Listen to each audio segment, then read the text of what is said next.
Senhor presidente, deputado Jânio Mendes, senhoras e senhores deputados, particularmente a deputada Fatinha, que hoje fez a sua despedida dessa tribuna, como ela discursou aqui agora há pouco, dizer que, na minha opinião, e tenho a certeza de todos os deputados dessa casa, Vossa Excelência representou muito bem, tanto os seus eleitores, como os cidadãos da sua cidade, da sua região. Então, parabéns pelo seu mandato, exercido com toda a dignidade que um deputado pode ter. E que volte na próxima legislatura. Parabéns. Eu abordo aqui, mais uma vez, o tema da violência. Mesmo não sendo um especialista dessa área, me preocupa muito a quantidade de mortes no estado do Rio de Janeiro. Mas não só a quantidade de mortes. Me preocupa muito a dificuldade que o governo do estado e a própria intervenção federal das Forças Armadas conseguirem ter uma proposta de ações que realmente diminuam a angústia do povo fluminense.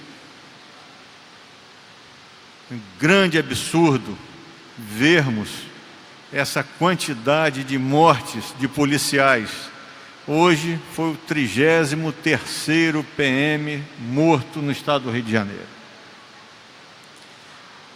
E eu vejo aqui claramente um fator a mais nesse jogo de xadrez que contrapõe a milícia e o tráfico de drogas e as forças de segurança pública. Eu vejo claramente aqui no estado do Rio de Janeiro uma atitude de confronto premeditada,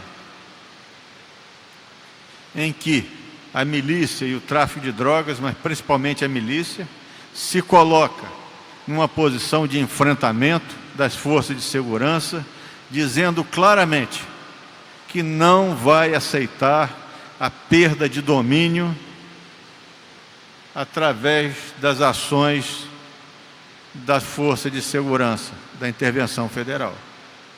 E quem paga essa conta? Quem paga essa conta é exatamente o cidadão.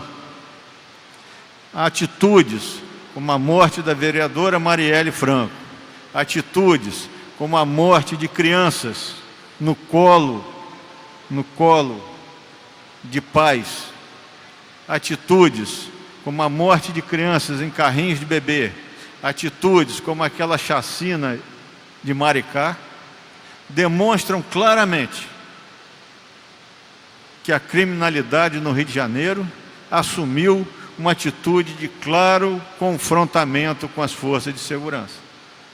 E se nós não tivermos aqui uma atitude que realmente incentive ações de inteligência que contraponham a essa situação, vamos ter o caos na segurança pública do Rio de Janeiro. Os indicadores já mostram que nós não estamos tendo avanço na melhoria dos números. E mesmo em setores em que acontece avanço, esses avanços são muito tímidos e de maneira nenhuma atingem os objetivos previstos pela população do estado do Rio de Janeiro quando se viu diante do anúncio da intervenção federal. Meu receio maior é que o próximo e um dos últimos degraus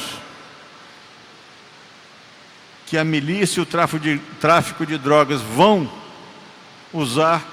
subir, vai ser exatamente a rebelião dentro dos presídios. Esse vai ser o último mecanismo utilizado pela criminalidade do estado do Rio de Janeiro para expor as forças de segurança do estado do Rio de Janeiro. E é contra isso, e é exatamente por isso que eu me coloco aqui nessa tribuna. Porque ações efetivamente preventivas, elas precisam ser elaboradas e implementadas no sentido de evitar que o caos chegue aos presídios. Porque, repito, mesmo sem ser especialista em segurança, eu diria que mesmo sem ser da área de segurança, eu não tenho dúvida de que esse vai ser o último degrau e aquele que mais contundentemente vai atingir a opinião pública do Estado do Rio de Janeiro a hora que houver que acontecerem as rebeliões nos presídios. É preciso que estejamos preparados. Todos sabemos que os presídios são verdadeiras bombas armadas, prestes a explodir.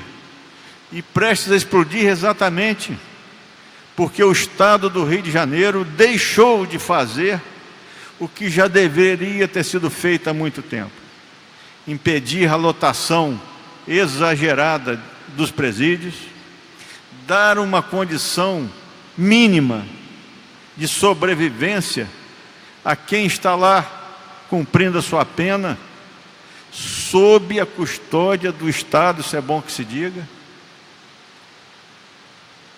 O Estado deixou de fazer, como falei aqui, deixou de ter atitudes mínimas, como prevenir doenças transmissíveis dentro dos presídios, como tuberculose e outras mais, AIDS e outras mais.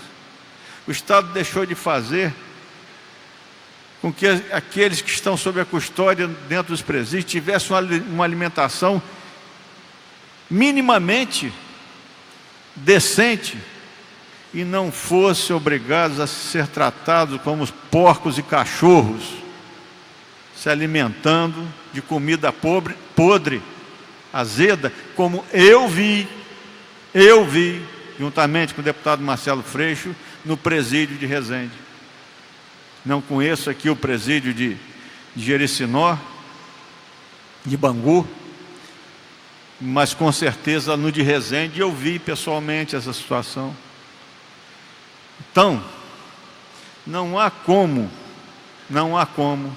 fazer o enfrentamento da violência se não fizermos também a nossa obrigação de garantir que aquelas pessoas tenham um tratamento digno, minimamente digno, que permitam a ampla recuperação para o seio da sociedade, porque esse é um objetivo maior do aprisionamento daqueles que em determinado momento agrediram a sociedade e tem que realmente pagar por isso.